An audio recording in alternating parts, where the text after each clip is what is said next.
got your picture, I've got your picture. I'd like a million of you over myself. I get a doctor to take a picture so I can look at you from inside as well. You got me turning up, I'm turning down, I'm turning and I'm turning round. Turning Japanese, I think I'm turning Japanese, I really think so. Turning Japanese, I think I'm turning Japanese, I really think so. Turning Japanese, I think I'm turning Japanese, I really think so. Turning Japanese, I think I'm turning Japanese, I really think so. Today we're going to talk about sake.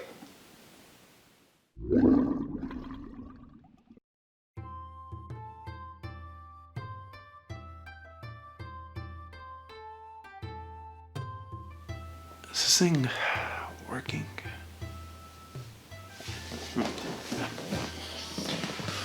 So, what is sake? Sake is fermented rice wine. It is the national beverage of Japan. How long ago it was made? That's a great question. It's hard to say because rice has been around so long. Just like honey has been around so long, so when was the first mead? Who knows? But what we do know is that in the 700s AD, during the Nara Empire, I believe, in Japan, that's when they started to really put together modern sake. And the key component here was the use of koji, which we'll get to koji here in a second. But what they used to do to make sake, or a version of it, it may have not been called this, is that you'd get a group of people, get a big vat, have everyone start chewing rice and nuts, and spit it into the vat, and they would ferment, and then you would get their version of sake. That's because the enzymes in their saliva allowed the rice to be broken down to ferment. This is real. This is real, people. So now, of course, they're in breweries and they're using koji. Koji is this, like a mold, a sporous mold that has these enzymes in it that can break down big things like proteins and starches. So they put koji on this steamed rice, essentially, and it breaks it all down and it ferments also pretty much at the same time, which makes it unique because normally you would have separate processes. Like for beer, for example, you do a mash, which is where you basically are steeping malt in a heated water for a while, and there are some enzymatic processes that happen, and you get this sugary wort afterward, and then you ferment that into beer. But with sake, it's almost happening at the same time because of the use of koji. It's just one kind of simultaneous process of fermentation and also saccharification, which is turning starches into sugar, by the way. Now, aside from that basic process of how it's made, which of course is the Reader's Digest version, there's much more nuance involved in it. How do you understand a sake bottle? How do you understand how they classify the different qualities of it? Well, there's two main things to know right off the bat. For one, how much the rice is actually polished. So they literally, imagine you have your little rice kernel, they will polish it away with a machine to take away a certain percentage of the outer husk, which is mainly just heavier, less flavorful proteins. You want to get to the kernel, which is where all the good nuance and characteristics are of the actual rice itself. So it's milling amount, the percentage of its milling. That's one way to categorize the quality of a sake. The other is whether or not you add liquor to it, or distiller's alcohol, or in other words, do you fortify it? So basically, is it fortified or is it not fortified? And then how much of that rice husk is milled away? And if you know those things right there, you pretty much know your way around the gist of sake. There's a couple of other terms that you may run into, including nigori, which is what we're tasting today, a nigori. And this just means that it's unfiltered.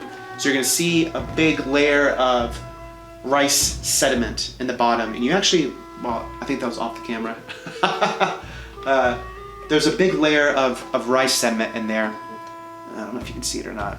But so you kind of want to shake it and roll it around before you drink it so it all gets mixed in. So as you can imagine, nigori sakes tend to have a fuller body because there's actual sediment of rice in it.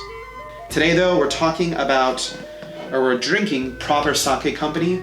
These guys are out of Nashville, and it's a small batch, high quality sake producer. I think that the owner actually went to Japan to learn from master sake brewers or something like that. But I'm really excited to taste this with you today because it's some pretty cool shit. But enough talking, let's give it a try.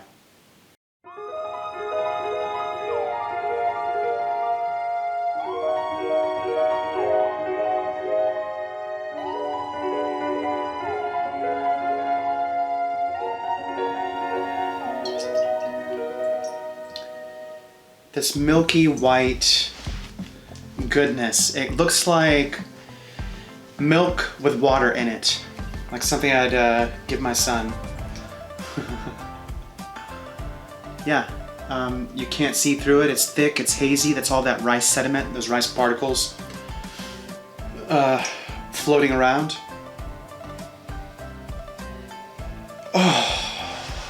Oh, shit. I don't know if I told you, I don't think I did in the earlier part of the episode, but this is the shit. This brand, the proper sake company, what am I doing? These guys are legit. I mean, wow. I love this sake. This may be my favorite nigori sake that I've ever had. I really think that's the case. And it's not like I'm a sake tasting master. I've probably had maybe 50 or so different ones in my life. So not a ridiculous amount, but of the ones I've had, this nigori, it's called the Diplomat, I think is the best. And it's from Nashville. It's so fucking good. It's also expensive though. The nose is this amazing bready banana smoothie thing, this like rich breadiness. But there's lots of fruit in it too. Specifically, I get a lot of banana. And like baked bread with honey. There's some honey there, honeydew. Oh gosh, it is just, ooh, scrumptious. The nose, I could smell it all damn day.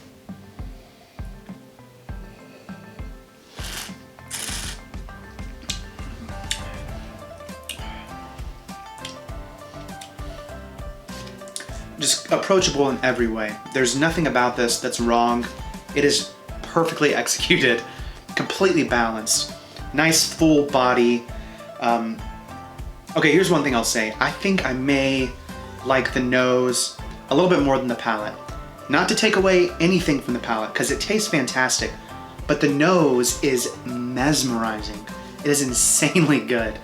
The palate doesn't have the same level of just the layers that the nose has. Although, again, the palate is really good. Oh gosh. I just can't recommend this shit enough. It is so good. Again, this is proper sake company, the Diplomat, and it's unfiltered, or in other words, nigori. I know you can get it at the open bottle. I assume Liquor Express has it. I believe Domain South has it. There may be some wine shops around town that carry it. One of our reps, Jeremy, has been pushing it, and by the way, Jeremy rocks. Not me, another Jeremy, Crown Jeremy. But yeah, I highly recommend you guys try this. This is super good. Sake is a big field, and there's a lot of shitty ones, but there's some that are really great. This one you will pay for though. This little bottle at retail is probably like $13 or something like that. So I mean, it's not cheap when you look at the size of it, but it is around 16 to 18% alcohol. It's worth it. It's worth it. See you next time.